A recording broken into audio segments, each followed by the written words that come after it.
बिस्मिल्लाहिर्रहमानिर्रहीम।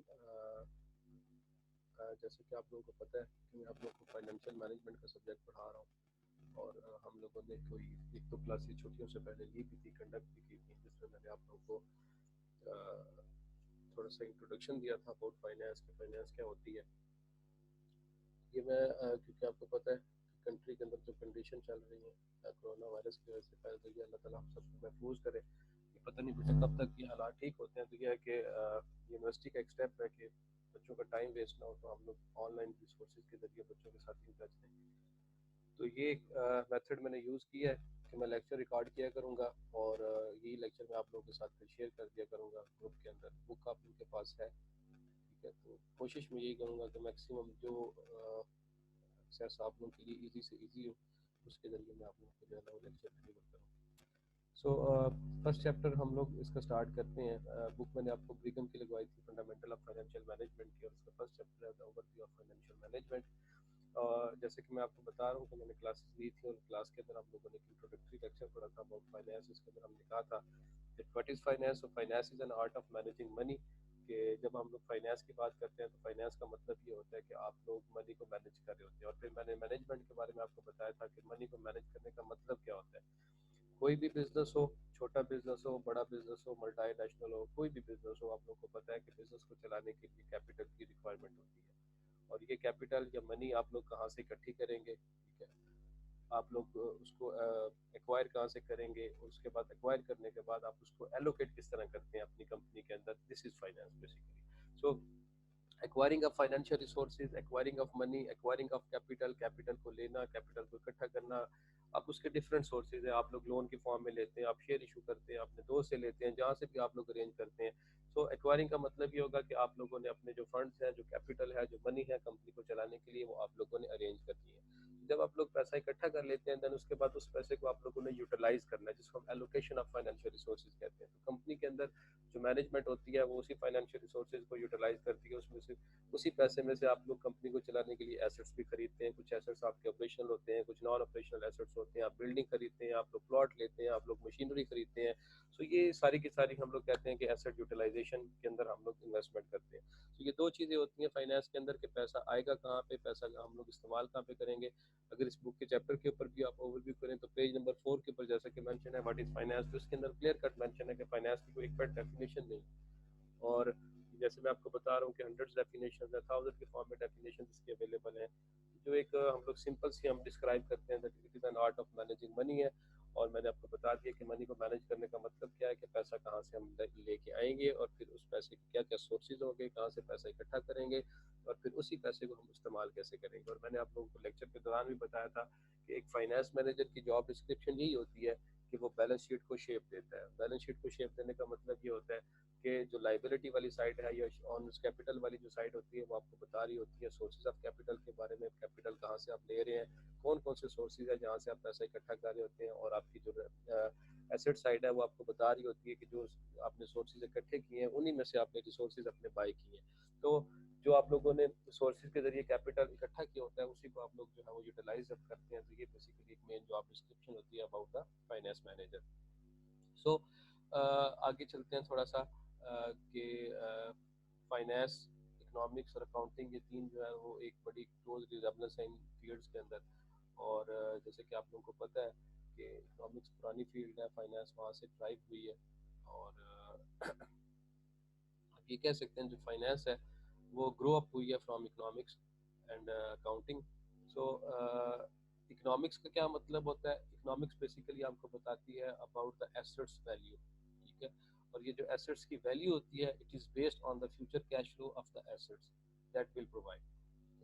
और जो अकाउंट्स होते हैं वो बेसिकली आपको ये बताते हैं कि ये जो आप लोग का फ्यूचर कैश फ्लो जिसकी हम बात करें, किसी भी एसेट की वैल्यू डिपेंड कर रही होती है उसके फ्यूचर कैश फ्लो के ऊपर, कि वो फ्यूचर में कितना कैश फ्लो जनरेट करके देगा। ये इकोनॉमिक्स बात करती है।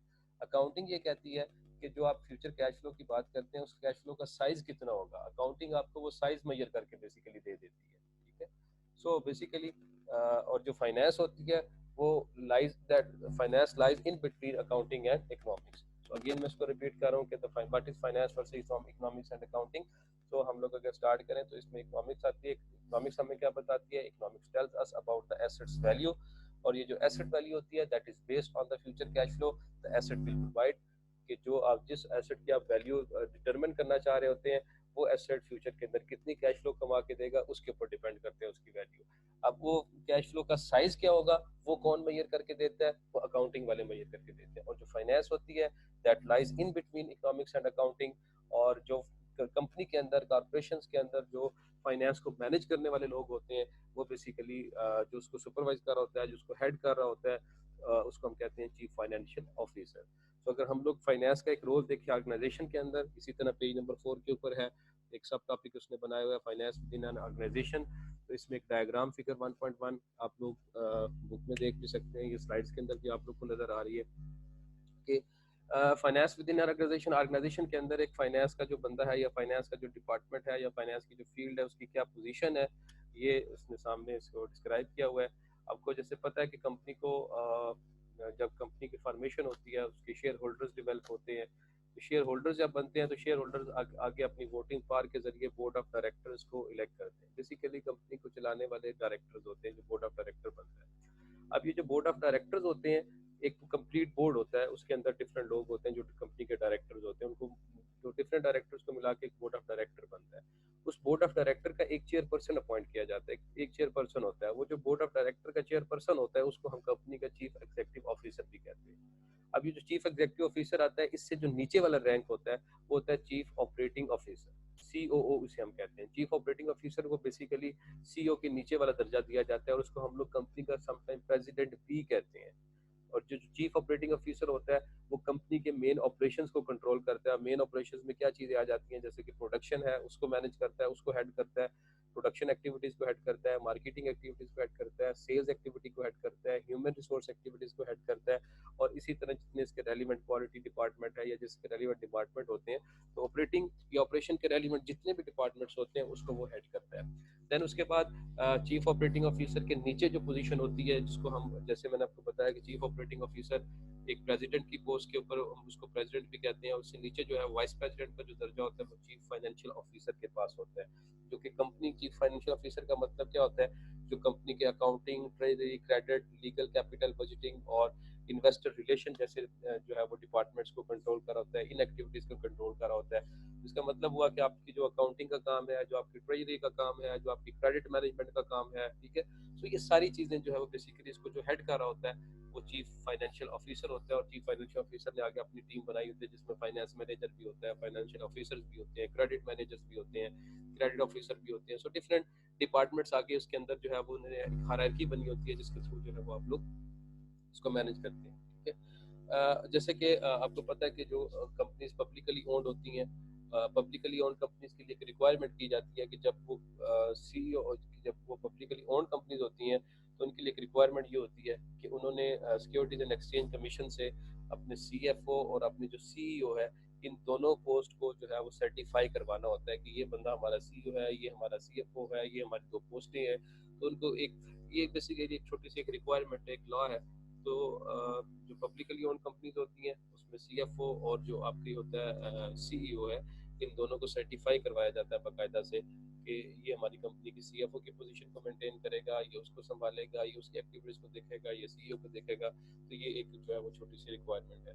आगे जो मेन चीज़ आज जो जिसके ऊपर हम लोगों ने फोकस करना है वो एज अ फील्ड मैं आपको बताऊंगा कि जो as a field finance field क्या है बेसिकली, इसके अंदर क्या क्या इसकी फर्दर डोमेन्स आती हैं, फाइनेंस ओवरऑल सब्जेक्ट क्या है।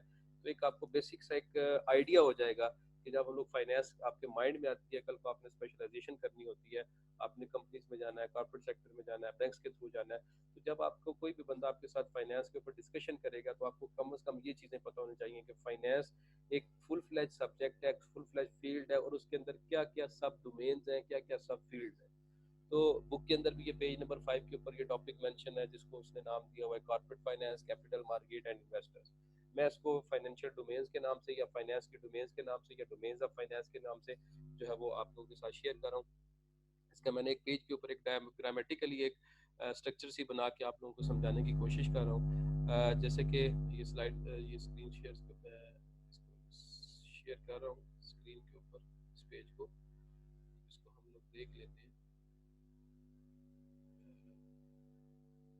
ये नया पेज में इसके साथ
ये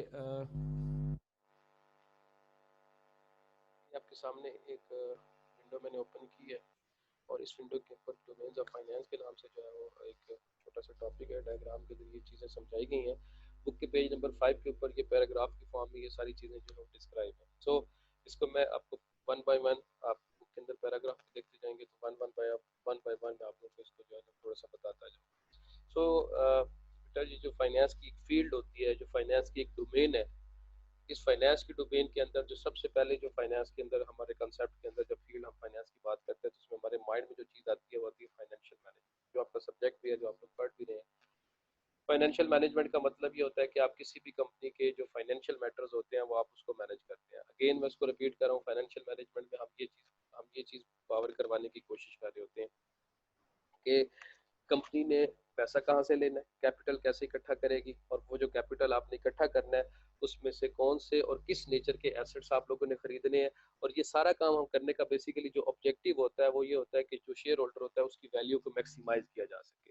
यानी जो लोग कंपनी बना रहे होते हैं बेसिकली उनकी आप कह सकते हैं कि वेल्थ को मैक्सिमाइज करने के लिए ये सारा काम किया जा रहा होता है। तो बेसिकली फाइनेंशियल मैनेजमेंट आप ये कह सकते हैं कि how to raise the capital, और वो जो कैपिटल आप लोगों ने रेज किया होता है उस रेज कैपिटल में से आप लोगों ने कौन से और किस नेचर के एसेट्स खरीदने होते हैं। और ये सारे काम करने का जो ऑब्जेक्टिव होता है, this is basically done in order to maximise the shareholders value.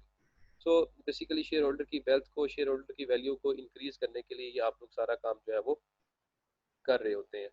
सो क्योंकि आपको पता है जब हम लोग बिजनेस की बात करते हैं तो बिजनेस छोटे नेचर का भी होता है, बड़े नेचर का भी होता है। तो बिजनेस के जो फाइनेंशियल मैटर्स को मैनेज किया जाता है उसको हम लोग फाइनेंशियल मैनेजमेंट का नाम देते हैं। और आपको पता है कुछ बिजनेस छोटे साइज के होते हैं, कुछ बिजनेस बड़े साइज के होते हैं। जो बिजनेस बड़े साइज के होते हैं उनको हम लोग कॉर्पोरेशन का दर्जा भी देते हैं या कॉर्पोरेशन भी कहते हैं। तो इसी बेस के ऊपर हम कह सकते हैं कि जो फाइनेंशियल मैनेजमेंट है it is also known as corporate finance. तो कॉर्पोरेट फाइनेंस भी सेम ही है। तो कॉर्पोरेट फाइनेंस बेसिकली क्यों किया गया, क्योंकि जो साइज में कंपनीज बड़ी हो जाती है हम उसको कॉर्पोरेशन कहते हैं। और कॉर्पोरेशन की जब आप फाइनेंशियल मैटर्स को, काम वही करना है, पैसा कहाँ से अरेंज करना है और उसमें से एसेट्स कौन कौन से परचेज करने हैं, और पर्पज क्या है कि आपकी शेयर होल्डर की वैल्यू को मैक्सिमाइज करना। और इसको हम कॉर्पोरेट फाइनेंस भी कहते हैं। और तीसरा नाम इसका जो होता है उसको हम लोग बिजनेस फाइनेंस भी कहते हैं। फाइनेंस की फील्ड के अंदर जो सेकंड पोर्शन हमारे पास होता है वो उसे हम कहते हैं financial economics. Financial economics basically जो है वो it is a combination of finance and economics. और इसमें तीन चीज़ों के ऊपर फोकस किया जाता है फाइनेंशियल इकोनॉमिक्स के अंदर। एक जो चीज़ जिसके ऊपर फोकस किया जाता है वो है फाइनेंशियल मार्केट्स। दूसरी इसके जो सब डोमेन है फाइनेंशियल इकोनॉमिक्स की सब फील्ड है, इसमें तीन फील्ड है फाइनेंशियल इकोनॉमिक्स में। सबसे पहली जो फील्ड है वो फाइनेंशियल मार्केट्स के ऊपर फोकस किया जाता है, फाइनेंशियल इंस्ट्रूमेंट सेकंड है, और थर्ड वन है फाइनेंशियल इंस्टीट्यूशंस। अब बारी बारी हम इन तीनों को डिस्क्राइब करेंगे that what is financial market. Financial market वो मार्केट होती है जिसके अंदर फाइनेंशियल इंस्ट्रूमेंट्स की बाइंग एंड सेलिंग होती है। जैसे आपको पता है कि एक हमारी फिजिकल मार्केट्स होती हैं जिसमें हम सब्जी लेने जा रहे हैं, ज्वेलरी लेने जा रहे हैं, कपड़े लेने जा रहे हैं। तो मार्केट का मतलब होता है जहाँ पे बायर और सेलर आके आपस में ट्रेडिंग करते हैं। लेकिन फाइनेंशियल मार्केट का मतलब ये होगा कि यहाँ पे उस मार्केट को एक स्पेसिफिक नाम दिया जा रहा है। यहाँ पे आपको कोई प्रोडक्ट नहीं मिलेंगी, आपको कोई सब्जी या कोई आपको फ्रूट नहीं मिलेगा। यहाँ पे आपको क्या चीज़ मिल रही है, यहाँ पे आपको ट्रेडिंग हो रही है फाइनेंशियल इंस्ट्रूमेंट्स की, फाइनेंशियल सिक्योरिटीज की, लाइक बॉन्ड्स हैं, शेयर्स हैं, डिबेंचर्स हैं, डेरिवेटिव्स हैं। ये फाइनेंशियल सिक्योरिटीज या फाइनेंशियल इंस्ट्रूमेंट्स कहलाते हैं। तो इनकी अगर बाइंग एंड सेलिंग जिस मार्केट में हो रही होती है उस मार्केट को हम कहते हैं financial market. Financial market basically two types की होती हैं। The first one is the capital market and the second one is the money market. So if we want to define the capital market वो market होती है जिसके अंदर हम लोग लॉन्ग टर्म फाइनेंशियल इंस्ट्रूमेंट्स की ट्रेडिंग कर रहे होते हैं। लॉन्ग टर्म फाइनेंशियल इंस्ट्रूमेंट्स का मतलब ये होता है कि ऐसे फाइनेंशियल इंस्ट्रूमेंट्स जिनकी maturity time period is greater than 1 year, यानी जिनका आप कह सकते हैं कि ऐसे बॉन्ड, डिबेंचर, शेयर या ऐसी फाइनेंशियल सिक्योरिटीज जिनकी आप लोगों की जो मेच्योरिटी टाइम पीरियड होता है if it's greater than 1 year, so हम कहेंगे कि ये लॉन्ग टर्म फाइनेंशियल इंस्ट्रूमेंट है। और लॉन्ग टर्म फाइनेंशियल इंस्ट्रूमेंट जिस मार्केट के अंदर ट्रेड होते हैं उसको हम कैपिटल मार्केट कहते हैं। इसी तरह आपके दूसरी होती है मनी मार्केट आ जाती है। मनी मार्केट के अंदर हम लोग शॉर्ट टर्म फाइनेंशियल सिक्योरिटीज को या फाइनेंशियल इंस्ट्रूमेंट्स की ट्रेडिंग करते हैं। तो शॉर्ट टर्म का मीनिंग ये होता है कि जहाँ पे आपकी जो मेच्योरिटी टाइम पीरियड होता है किसी भी सिक्योरिटी का, किसी भी फाइनेंशियल एसेट का, should be less than 1 year, तो हम इसको मनी मार्केट कहते हैं। जैसे कैपिटल मार्केट की अगर आपने एग्जांपल्स देखनी हो तो कैपिटल मार्केट के अंदर जो दुनिया के अंदर आपने नाम सुना होगा स्टॉक मार्केट का, स्टॉक एक्सचेंज का। Stock exchange basically is an example of capital market. So ये फर्स्ट डोमेन होती है फाइनेंशियल इकोनॉमिक्स की, या फर्स्ट फील्ड होती है, सब फील्ड होती है फाइनेंशियल इकोनॉमिक्स में। सेकंड जो फील्ड है फाइनेंशियल इकोनॉमिक्स में वो कहलाती है फाइनेंशियल इंस्ट्रूमेंट्स। तो financial instrument basically financial instruments को फाइनेंशियल सिक्योरिटीज भी कहते हैं, फाइनेंशियल एसेट्स भी कहते हैं। फाइनेंशियल सिक्योरिटीज फाइनेंशियल एसेट्स का मतलब होता है कोई भी लीगल डॉक्यूमेंट जिसके अंदर आपने एग्रीमेंट किया होता है और उस लीगल डॉक्यूमेंट की कोई मॉनेटरी वैल्यू होती है। जैसे कि आप लोग देखते हैं ना, जैसे चेक है, तो चेक अगर आप एक चेक है, अब उसकी पेपर की वैल्यू तो इतनी नहीं है, लेकिन उसके अगर 10 लाख रुपए लिखा हुआ तो इसका मतलब उसकी 10 लाख की वैल्यू है। तो वो जो लीगल एक और ये जो चेक एक लीगल डॉक्यूमेंट होता है, ये एग्रीमेंट होता है बेसिकली। इसी तरह बॉन्ड है, शेयर्स हैं, डिबेंचर्स हैं, डेरिवेटिव्स हैं, ये सारे के सारे वो इंस्ट्रूमेंट्स हैं जिनकी जो एक लीगल डॉक्यूमेंट्स की फॉर्म में होते हैं और इनकी एक मॉनिटरी वैल्यू होती है। ठीक है। सो अगर आपके पास 100 रुपए का शेयर है, 1000 रुपए का शेयर है, 5000 का शेयर है, तो बेसिकली उस शेयर की जो वैल्यू होती है वो लीगल डॉक्यूमेंट के अंदर इम्पोज्ड होती है कि उसकी एक लीगल जो है वो एक इंट्रिंसिक वैल्यू होती है, तो उसको हम कहते हैं फाइनेंशियल इंस्ट्रूमेंट्स। और बेसिकली ये जो फाइनेंशियल इंस्ट्रूमेंट्स का सिस्टम होता है, फाइनेंशियल इंस्ट्रूमेंट्स के थ्रू ही बेसिकली फंड्स का ट्रांसफर होता है फ्रॉम द बारवर टू सेवर्स। बेसिकली जिन लोगों के पास सेविंग्स होती हैं वो अपना पैसा बारवर को देना चाहते हैं जिनको चाहिए होता है पैसा। जैसे मैं अगर सैलरी कमा रहा हूँ तो सैलरी में से मेरे पास इनकम आ रही है, उस इनकम से मैं कुछ सेव कर रहा हूँ। अब मैं ये कहता हूँ मैं सेविंग कहीं पे इन्वेस्टमेंट करूँ। अब इस सेविंग में जो पैसा मेरे पास एक्स्ट्रा पड़ा हुआ है, सरप्लस पड़ा हुआ है, इसकी रिक्वायरमेंट है किसी दूसरी कंपनी कंपनी को पैसा चाहिए, तो मेरा पैसा कंपनी के पास जो किसके थ्रू जाएगा, थ्रू फाइनेंशियल इंस्ट्रूमेंट। एक मैकेनिज्म है फाइनेंशियल जिसको हम डायरेक्ट फाइनेंसिंग भी कहते हैं, कि मैं अपनी डायरेक्ट उस कंपनी को पैसा दे दूं। कैसे पैसा दूं? मैं उस कंपनी के फाइनेंशियल इंस्ट्रूमेंट्स को बाय करूं और पैसा उसको दे दूं, उसको हम कहते हैं direct financing. So direct financing के लिए एक चैनल यूज किया जाता है जिसके अंदर फाइनेंशियल इंस्ट्रूमेंट्स को हम लोग बाय करके बेसिकली इन्वेस्टमेंट कर रहे होते हैं। इसी तरह तीसरी जो चीज होती है फाइनेंशियल इकोनॉमिक्स की जो सब फील्ड है वो है फाइनेंशियल इंस्टीट्यूशन। एक तो तरीका कार मैंने अभी आपके साथ शेयर किया कि आप डायरेक्टली किसी कंपनी के फाइनेंशियल इंस्ट्रूमेंट्स को बाय कर लें, उसके जरिए आप फंड ट्रांसफर कर लें। एक इनडायरेक्ट वे होता है ये है कि अगर मेरे पास एक्स्ट्रा पैसा पड़ा हुआ है, एक्स्ट्रा सेविंग पड़ी हुई है, तो वो मैं डायरेक्टली कंपनी को देने की बजाय मैं जाके बैंक में डिपॉजिट करवा देता हूँ और वो कंपनी आगे जाके बैंक से वही पैसा लोन की फॉर्म में ले जाती है। यानी पैसा वो अगेन सेवर का होता है, लेकिन वो डायरेक्टली उसके पास जाने की बजाय, कंपनी के पास जाने की बजाय, वो किसके थ्रू जाता है? बैंक्स के थ्रू जा रहा है। तो बैंक्स बेसिकली एक इंटरमीडियरी का रोल प्ले कर रहे होते हैं, एक मिडल मैन का रोल प्ले कर रहे होते हैं। और जो बैंक होते हैं, जो इंश्योरेंस कंपनीज होती हैं, basically these are known as financial institution. तो फाइनेंशियल इंस्टीट्यूशन भी फंड्स ट्रांसफर करने का रोल प्ले करते हैं, जिसको हम कहते हैं इनडायरेक्ट फाइनेंसिंग। यानी हम डायरेक्ट कंपनी को फाइनेंस नहीं कर रहे, हमने अपना पैसा बैंक्स को दिया है, फाइनेंशियल इंस्टीट्यूशंस को दिया है, इंश्योरेंस कंपनीज को दिया है, और वो पैसा आगे बैंक्स वालों ने किसको फॉरवर्ड कर दिया है? अपने कहते हैं कंपनीज को, या जिनको, या बारवर को जिनको पैसा वो चाहिए होता है। बेसिकली ये तीनों चीजें, financial markets, financial instrument, financial institution, इन तीनों चीजों को कंबाइन करें तो हम कहते हैं कि ये किसी भी कंट्री का फाइनेंशियल सिस्टम बनाती है। तो एक फाइनेंशियल जो सिस्टम बनता है बेसिकली, उसमें फाइनेंशियल मार्केट्स भी होती हैं, फाइनेंशियल इंस्ट्रूमेंट्स भी होते हैं और फाइनेंशियल इंस्टीट्यूशंस भी होते हैं। सो थर्ड वन फाइनेंस की जो डोमेन है, जो थर्ड वन जो फाइनेंस की फील्ड है, वो आती है इन्वेस्टमेंट। अब दो चीजें होती हैं, मैंने आपको पहले भी शायद गाइड किया हो या बताया हो कि जब हम लोग फाइनेंस की बात करते हैं तो फाइनेंस के दो एंड्स होते हैं। एक कॉर्पोरेट एंड होता है और एक इन्वेस्टर एंड होता है। जैसे फॉर एग्जांपल एक बंदा अगर फॉर एग्जांपल फाइनेंस मैनेजर है कंपनी का, तो उसने कंपनी पॉइंट ऑफ व्यू से सोचना है, और जिसने कंपनी के शेयर खरीदने हैं उसने इन्वेस्टर पॉइंट ऑफ व्यू से सोचना है। सो फाइनेंस के दो एंड्स हैं, ये आप लोगों ने थोड़ा सा अपने माइंड में बिठा लेना है कि जब फाइनेंस के अंदर डिसीजन किए जाते हैं दो एंड से डिसीजन, एक आप कंपनी के पॉइंट ऑफ व्यू से डिसीजन कर रहे होते हैं, एक आप इन्वेस्टर के पॉइंट ऑफ व्यू से डिसीजन कर रहे होते हैं। तो इन्वेस्टमेंट का मतलब ये होता है, पहले तो बात ये इन्वेस्टमेंट होती कब है। इन्वेस्टमेंट उस वक्त होती है जब आपके पास सेविंग्स होती है। सेविंग्स आपके पास कहाँ से आती है? जो आप इनकम कमाते हैं उसमें से टैक्स डिडक्ट करने के बाद आपके पास बच जाती है डिस्पोजेबल इनकम। उस डिस्पोजेबल इनकम को डिस्पोज ऑफ करने के बाद, इस्तेमाल करने के बाद जो आपके पास इनकम अगर बच जाए तो वो कहलाती है आपकी सेविंग। वही सेविंग्स आप इन्वेस्टमेंट करना चाहते हैं। इन्वेस्टमेंट बेसिकली होती क्या है?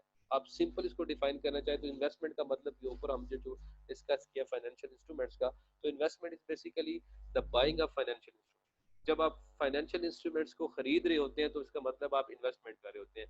अब खरीदने का मतलब क्या है? फॉर एग्जांपल मैं स्टॉक मार्केट में जाता हूँ, जाके मैं नेस्ले के शेयर परचेज कर रहा हूँ, तो हम कहेंगे कि हमने नेस्ले कंपनी के फाइनेंशियल इंस्ट्रूमेंट बाय किए हैं, तो हमने क्या किया? इन्वेस्टमेंट की है। तो इन्वेस्टमेंट सिंपली क्या है कि जब आप लोग फाइनेंशियल इंस्ट्रूमेंट्स को बाय करते हैं और बाय करने के बाद अपना पैसा जो है वो कंपनी को ट्रांसफर कर देते हैं, दिस इज कॉल्ड इन्वेस्टमेंट। और ये इन्वेस्टमेंट आप कर क्यों रहे होते हैं? आपका ऑब्जेक्टिव क्या होता है?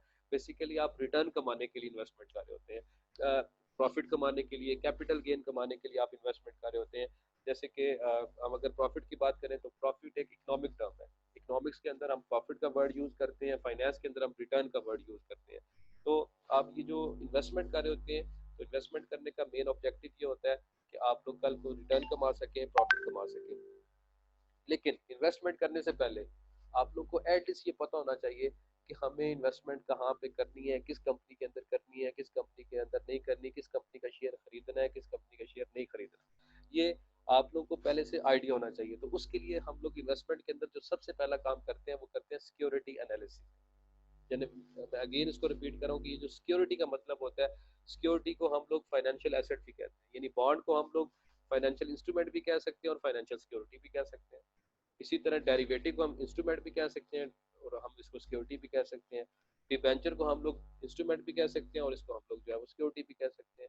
सो ये बेसिकली तीनों सेम चीज होती है, financial instruments, financial securities and financial. तो सबसे पहले आप इनको एनालाइज करें। सिक्योरिटी एनालिसिस करने का मतलब क्या होता है कि कम से कम आपको ये पता होना चाहिए कि आपको इस वक्त कौन सी सिक्योरिटी खरीदनी चाहिए। कौन, फॉर एग्जाम्पल मैं शेयर की बात ही कर लेता हूँ। मार्केट के अंदर तो आपके पास डिफरेंट ऑप्शन है। आप स्टॉक मार्केट के अंदर जाएंगे तो आपके पास तो डिफरेंट ऑप्शन है कि कौन सी कंपनी का शेयर आपको खरीदना चाहिए, कौन सी कंपनी का शेयर आपको बेचना चाहिए, कौन सी शेयर कंपनी का शेयर आपको होल्ड करना चाहिए, यानी ना आप बेचना है ना आपने खरीदना। तो इसके लिए सबसे पहले तो आप जो भी आप जिस जिस कंपनी के आप लोग शेयर्स को खरीदना चाह रहे हैं पहले उसको एनालाइज कर लें। ठीक है, तो एनालाइज करने का मतलब क्या है, सिक्योरिटी एनालिसिस कैसे होता है, मैं सिंपली आपको थोड़ा सा इसका एक ओवरव्यू दे देता हूँ। बाकी डिटेल में इन्वेस्टमेंट पोर्टफोलियो का एक पूरा सब्जेक्ट है, उसके अंदर आप इसको डिटेल में पढ़ाते हैं, जो आप लोग पढ़ेंगे किसी आगे स्पेशलाइजेशन के अंदर। तो इसमें जो एक सबसे मेन चीज़ होती है सिक्योरिटी एनालिसिस के अंदर, आपको पता है कि जब आप सिक्योरिटीज इशू करते हैं तो वो या तो पार वैल्यू के ऊपर किए जाते हैं, या प्रीमियम के ऊपर होते हैं, या डिस्काउंट के ऊपर। तो इसी तरह जब स्टॉक मार्केट के अंदर शेयर्स की या सिक्योरिटीज की ट्रेडिंग हो रही होती है, एक तो होती है पार वैल्यू। पार वैल्यू का मतलब है कि at the time of issuing of securities, जब आप फर्स्ट टाइम आईपीओ करते हैं, इनिशियल पब्लिक ऑफरिंग करते हैं, आप 10 रुपए का शेयर रखते हैं, 10 उसकी पार वैल्यू। सम टाइम ये होता है कि स्टॉक मार्केट के अंदर जब आपके शेयर्स की ट्रेडिंग हो रही होती है, वो अपनी पार वैल्यू से ऊपर भी ट्रेड कर सकते हैं और नीचे भी ट्रेड कर सकते हैं। अगर वो अपनी 10 रुपए की बजाय वो 12 रुपए का ट्रेड हो रहा है, तो हम उसको कह रहे हैं कि इस वक्त आपका जो मार्केट के अंदर जो सिक्योरिटी है, जो शेयर है, वो ओवर वैल्यूड है। और अगर वो 10 की बजाय 9 रुपए का ट्रेड हो रहा है, तो हम कहेंगे कि आपका जो शेयर है वो अभी अंडर वैल्यूड है। यानी सम टाइम ये होता है सिक्योरिटी एनालिसिस करने की जरूरत इसलिए आपको जज हो जाता है कि कौन सा इस वक्त ओवर वैल्यूड है, कौन सा इस वक्त सिक्योरिटी अंडर वैल्यूड है। तो सिक्योरिटीज अंडर वैल्यूड है, ओवर वैल्यूड है, या अपनी फंडामेंटल वैल्यू, जो पार वैल्यू थी उसको फंडामेंटल वैल्यू भी कहते हैं। अभी ये कैसे क्यों करते हैं, क्योंकि अगर हम ये एक फाइनेंस के अंदर एक थ्योरी है जिसको हम कहते हैं mean reversion theory. Mean reversion theory ये कहती है कि अगर आप लोगों का जो शेयर की प्राइस है वो अभी ओवर वैल्यूड है, तो कल को उसने वापस अपने दोबारा ओरिजिनल वैल्यू की तरफ आना है, अपने मीन की तरफ दोबारा रिवर्ट करना है। यानी मैं एग्जांपल आपको बता रहा हूँ कि अगर 10 वाले शेयर 12 का ट्रेड हो रहा है, तो 12 का ट्रेड हो रहा है तो वो अपनी वैल्यू से ज्यादा का ट्रेड हो रहा है, हम उसे कहेंगे ओवर वैल्यूड। मीन रिवर्जन की थ्योरी ये कहती है कि जो 12 का शेयर है उसने वापस 10 के ऊपर आना है, तो आपको क्या करना चाहिए, बाइंग करनी चाहिए, सेलिंग करनी चाहिए। रैशनल डिसीजन ये है कि आप फौरन उसको जो है वो शॉर्ट सेलिंग करें, क्योंकि आपको पता है कि अभी तो ये 12 का है, लेकिन according to mean reversion theory इसने वापस 10 के ऊपर आना है। सो इसी तरह अगर एक जो है वो अंडर वैल्यूड है, यानी 9 रुपए का शेयर है, आपको पता है कि mean reversion theory in long run इसने 9 के बजाय 9 को मूव करते करते जाके 10 को टच करना है। तो इसके लिए फिर आप लोग क्या करेंगे, इसके लिए ये होता है कि आपको सिक्योरिटी एनालिसिस ये बता रहा है कि आप इसको बाय करें। तो सिक्योरिटी एनालिसिस में डिफरेंट आगे फिर टेक्निक्स की जाती हैं, फंडामेंटल एनालिसिस यूज किया जाता है, टेक्निकल एनालिसिस यूज किया जाता है। टेक्निकल एनालिसिस के अंदर डिफरेंट टेक्निक्स हैं, जैसे बुलियन बैंड है, कैंडलस्टिक है। तो इस तरह की डिफरेंट टेक्निक्स हम लोग यूज करते हैं, जो आप लोग आगे जाके जब आप investment analysis and portfolio management का सब्जेक्ट पढ़ेंगे तो उसमें डिटेल में जाके आप पढ़ेंगे। सो सिक्योरिटी एनालिसिस बेसिकली क्या होता है कि आप लोग ये जज कर रहे होते हैं कि मार्केट से इस वक्त जो है वो ओवर वैल्यूड है, कोई सिक्योरिटी अंडर वैल्यूड है, उसको बाय करना है, उसको सेल करना है। उसके लिए पहले आप उसको एनालाइज कर लें। देन सेकंड वन है इन्वेस्टमेंट के अंदर जो मेन चीज समझने वाली होती है वो है पोर्टफोलियो थ्योरी। पोर्टफोलियो थ्योरी का मतलब ये होता है बेसिकली, पोर्टफोलियो थ्योरी, ये जो सिक्योरिटी एनालिसिस आप लोग करते हैं ये इंडिविजुअल सिक्योरिटी के लिए करते हैं। यानी फॉर एग्जांपल आपके पास 1 लाख रुपए है और आप चाहते हैं कि एक का 1 लाख रुपए आप लोग उससे नेस्ले के शेयर परचेज कर लें। तो इसका मतलब आप लोगों का जो फोकस है वो एक इन्वेस्टमेंट के ऊपर, सिंगल इन्वेस्टमेंट के ऊपर है, सिंगल सिक्योरिटी के ऊपर। दूसरा आपके पास ऑप्शन ये है कि 1 लाख रुपए आपके पास है आप ये कहते हैं कि एक कम्बिनेशन बना लेते हैं, यानी आप कहते हैं 30,000 से नेस्ले के शेयर परचेज कर लेते हैं, 40,000 से एंग्रो के शेयर परचेज कर लेते हैं, ठीक है, 30,000 से किसी और कंपनी के शेयर परचेज कर, यानी आपने उसी 1 लाख का कम्बिनेशन बना लिया। जैसे हम कहते हैं ना कि सारे अंडे एक बास्केट में ना रखें, अगर बास्केट गिरेगी तो सारे अंडे टूट जाएंगे। तो ये बेसिकली एक रिस्क मैनेजमेंट की एक टेक्निक होती है पोर्टफोलियो। पोर्टफोलियो का मतलब ये होता है combination of investment, more than one investment, यानी एक जगह पे इन्वेस्टमेंट करने की बजाय आप लोग कम्बिनेशन बना लेते हैं। जो आपके पास टोटल सेविंग होती है, जो आपने इन्वेस्टमेंट करना होता है, उसके आप कम्बिनेशन बना लेते हैं। आपने 1 लाख एक जगह पे इन्वेस्टमेंट किया तो वो सिंगल इन्वेस्टमेंट है, वो सिक्योरिटी इन्वेस्टमेंट है, उसके लिए आपको सिक्योरिटी एनालिसिस करना पड़ेगा। लेकिन अगर आप लोग रैशनल होकर सोचें, आप अपने रिस्क को मिनिमाइज करना चाहते हैं, रिस्क को कम करना चाहते हैं, तो फिर आप पोर्टफोलियो में जाते हैं। आप लोग कम्बिनेशन ऑफ इन्वेस्टमेंट करते हैं, आप लोग जो है वो एक से ज़्यादा जगह पे पैसे को इन्वेस्ट करते हैं, ताकि ये है कि अगर एक जगह से नुकसान हो तो दूसरी जगह से फ़ायदा हो, तो वो आप लोगों की सारी इन्वेस्टमेंट जो है वो लूज ना हो। तो इसमें कम्बिनेशन बन जाते हैं। तो पोर्टफोलियो बेसिकली आपको बताती है कि investment should be in the form of combination, ठीक है। तो अगर आपके पास पैसे हैं तो कोशिश ये करें कि पैसे एक पोर्टफोलियो की फॉर्म में इन्वेस्ट करें, यानी कुछ पैसे एक कंपनी में, कुछ दूसरे कंपनी में, कुछ तीसरे कंपनी में। लाइक आप शेयर खरीदने का डिसीजन कर लें, तो सारे एक कंपनी की शेयर खरीदने की बजाय आप लोग उसमें देख लें, एनालिसिस करने के बाद आप लोग उसको डिफरेंट पोर्टफोलियो की फॉर्म में इन्वेस्ट करें। तीसरी चीज इन्वेस्टमेंट के अंदर है मार्केट एनालिसिस। ऑफ कोर्स जब आप इन्वेस्टमेंट कर रहे होते हैं तो आपको स्टॉक मार्केट पर्सपेक्टिव भी देखना होता है। जैसे कहते हैं ना कि पाकिस्तान की स्टॉक मार्केट के अंदर इन्वेस्टमेंट करें, बांग्लादेश की इन्वेस्टमेंट करें, इंडिया की मुंबई में इन्वेस्टमेंट करें, तो ऑफ कोर्स आप लोग इन्वेस्टमेंट करने से पहले स्टॉक मार्केट के पर्सपेक्टिव को भी देखते हैं, कंट्री के इन्वायरमेंट को देखते हैं, ओवरऑल मार्केट के ट्रेंड को देखते हैं कि इस वक्त मार्केट में ट्रेंड क्या चल रहा है। तो जब आप मार्केट के ट्रेंड्स को देखना चाह रहे होते हैं, उसको ऑब्जर्व करना चाह रहे होते हैं, तो उसके लिए आपको मार्केट एनालिसिस करना पड़ता है। मार्केट एनालिसिस को हम लोग फाइनेंशियल मार्केट एनालिसिस भी कह सकते हैं, इकोनॉमिक एनालिसिस भी कह सकते हैं। और मार्केट एनालिसिस में हम किस चीज़ों को ऑब्जर्व करते हैं, हम इसमें मैक्रो इकोनॉमिक वेरिएबल्स को स्टडी करते हैं। लाइक हम लोग देखेंगे कि पाकिस्तान की अगर स्टॉक मार्केट, अगर आप इसके पर्सपेक्टिव को, इसके बिहेवियर को, इसके ट्रेंड को देखना चाहते हैं, तो आप पाकिस्तान की मॉनेटरी पॉलिसी को देखेंगे, पाकिस्तान के इंटरेस्ट रेट, यानी स्टेट बैंक ने जो इंटरेस्ट रेट तय किया हुआ है उसको देखेंगे, इन्फ्लेशन को देखेंगे, एक्सचेंज रेट के ट्रेंड को देखेंगे, ठीक है, लोगों की कंजम्पशन पैटर्न को देखेंगे। तो जितने भी मैक्रो इकोनॉमिक वेरिएबल्स हैं, आप लोग उनको स्टडी करेंगे। उनको स्टडी करने का मकसद ये होता है ताकि आप लोग को एक मार्केट का पैटर्न पता चल जाए, मार्केट का एक ट्रेंड पता चल जाए। तो मार्केट एनालिसिस को हम लोग इसमें क्या करते हैं, इसको करने का मतलब क्या है, एक ट्रेंड को ऑब्जर्व करने के लिए, एक बिहेवियर को, एक एटीट्यूड को देखने के लिए हम लोग बेसिकली मार्केट एनालिसिस करते हैं। देन ये इन्वेस्टमेंट है। सो इन्वेस्टमेंट के अंदर तीन चीजें हम करेंगे। सिक्योरिटी एनालिसिस अगर हमने इंडिविजुअल इन्वेस्टमेंट करनी है, सिंगल इन्वेस्टमेंट करनी है। पोर्टफोलियो इन्वेस्टमेंट अगर हम लोग सिंगल इन्वेस्टमेंट की बजाय हम लोग एक ग्रुप की फॉर्म में इन्वेस्टमेंट करना चाहते हैं। और अगर आप चाहे आप सिंगल इन्वेस्टमेंट करें, पोर्टफोलियो करें, दोनों कामों के लिए आपको मार्केट ट्रेंड देखना पड़ेंगे, जिसके लिए आपको इकोनॉमिक एनालिसिस या फाइनेंशियल मार्केट एनालिसिस करना पड़ता है। देन उसके बाद जो थर्ड डोमेन है फाइनेंस की, वो है बिहेवियरल फाइनेंस। बिहेवियर फाइनेंस का मतलब ये है, बिहेवियर फाइनेंस को कुछ लोग इन्वेस्टमेंट के अंदर ही जो है वो ऐड कर लेते हैं, कुछ इसको सेपरेट लिख लेते हैं। फाइनेंस के अंदर दो किस्म की एजम्पशन हम लोग लेते हैं। फाइनेंस ये कहती है कि मोस्टली जब आप इन्वेस्टमेंट कर रहे होते हैं ना, कहीं पे आप कारोबार करना चाह रहे होते हैं, तो हम कहते हैं, फाइनेंस कहते हैं कि जो in that investors are rational person. Rational का मतलब क्या होता है, जो अपना नफा नुकसान, सिंपल वर्ड्स के अंदर जो नफा नुकसान देख के इन्वेस्टमेंट करता है, ठीक है। यानी जहाँ पे उसको फील हो रहा होता है कि यहाँ पे फायदा होगा वो वहाँ पे इन्वेस्टमेंट करेगा, यहाँ पे नुकसान हो रहा होगा वहाँ पे इन्वेस्टमेंट नहीं करेगा, ठीक है। लेकिन जो इसको हम स्टैंडर्ड फाइनेंस भी कहते हैं। फाइनेंस की दो हिस्से होते हैं, एक स्टैंडर्ड फाइनेंस होता है, एक बिहेवियर फाइनेंस होता है। ये जो बिहेवियर फाइनेंस ही कहता है, स्टैंडर्ड फाइनेंस के मुताबिक तो होगी that investors are rational person. जो बिहेवियर फाइनेंस कहती है वो कहती है that investors are natural person. जब आप नेचुरल पर्सन की बात करते हैं, अगेन रैशनल पर्सन जब होता है, तो रैशनल पर्सन में आप लोग नफा नुकसान देखते हैं, आप रिश्ते, अपनी साइकोलॉजी, अपनी इमोशंस को नहीं देखते। जब आप नेचुरल पर्सन होकर सोचते हैं, तो तब आप लोग अपनी साइकोलॉजी को देखते हैं, आप अपने इमोशंस को देखते हैं, आप अपने रिलेटिव्स को देखते हैं, आप अपने रिश्ते को देख रहे होते हैं। समटाइम उसमें आप नेचुरल पर्सन होकर क्या होता है कि इंसान को किसी जगह पे नुकसान भी हो रहा ना हो, और उससे आपको रिश्ता आपका बच रहा हो, तो आप लोग उस नुकसान को बेयर कर लेते हैं उस रिश्ता को बचाने के लिए। इसका मतलब ये एक सिंपल मैंने समझाने की कोशिश की है कि आपने अपना नुकसान कर लिया अपने रिश्ते को बचाने के लिए। ये आपने रैशनल होकर डिसीजन नहीं किया, ये आपने नेचुरल होकर, इमोशनल होकर डिसीजन। तो बिहेवियर फाइनेंस कहती है that investors are natural person. और जब आप नेचुरल होते हैं ना, तो आप थोड़े से बाइस्ड भी हो जाते हैं। यानी आप इन्वेस्टमेंट पैटर्न आपका क्या है कि आपके भाई ने वहां पे इन्वेस्टमेंट की है तो आप भी इन्वेस्टमेंट करें, ये आपका पैटर्न। आपने कोई रैशनल अप्रोच नहीं यूज की, लेकिन क्या किया है, क्योंकि आपके भाई ने वहां पे जो अप्रोच किया है, तो आप अपने इमोशंस इवॉल्व करते हुए भाई की मोहब्बत में आप लोगों ने भी वहां पे इन्वेस्टमेंट कर दी। ठीक है, तो इस तरह की तो बिहेवियरल फाइनेंस का इनिशियली ये पूरा एक फुल फ्लेज सब्जेक्ट है।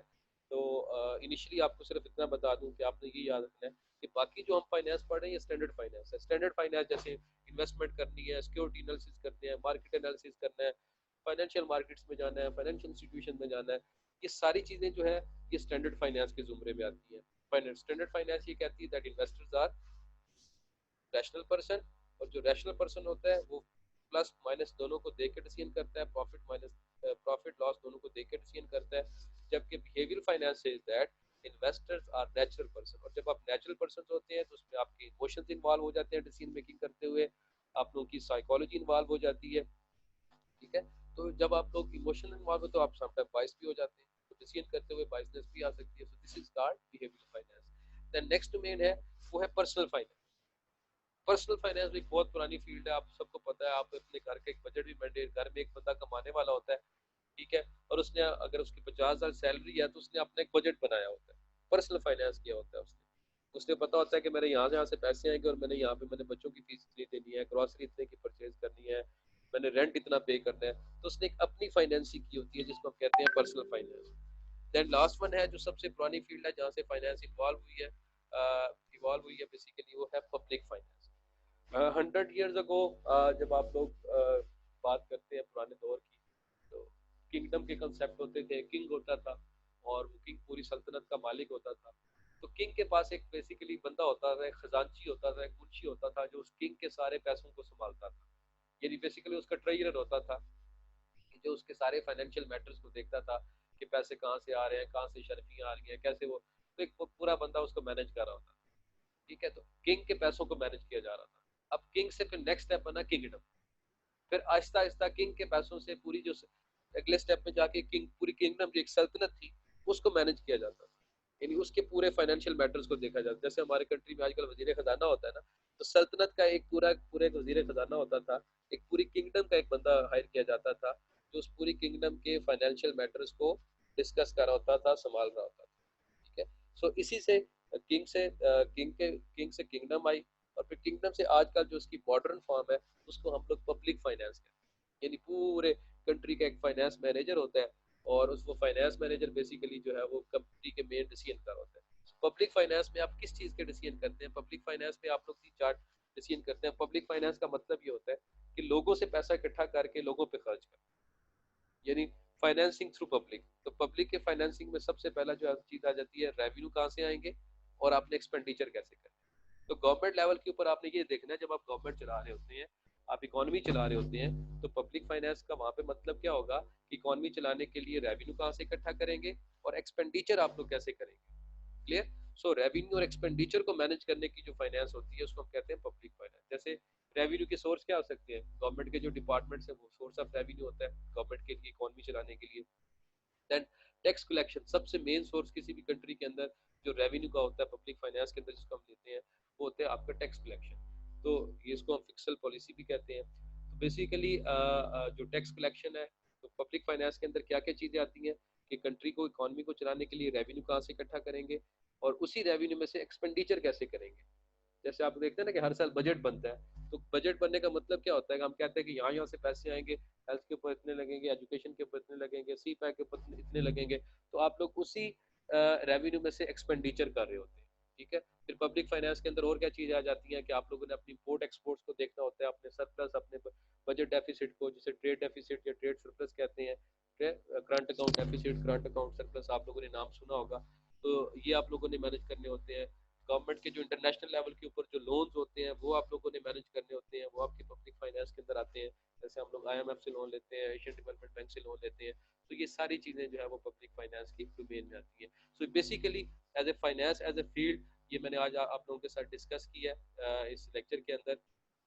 पहले हम लोगों ने थोड़ा सा देखा कि फाइनेंस क्या थी, फिर उसके बाद फाइनेंस का रोल क्या है, उनकी ऑर्गेनाइजेशन के अंदर एक स्ट्रक्चर क्या है, और देन हमने एज अ फाइनेंस को एज ए फील्ड देखा है कि अगर हम फाइनेंस की बात करें तो फाइनेंस में क्या क्या चीज़ें आगे आ सकती हैं, उसकी क्या क्या डोमेन्स हैं।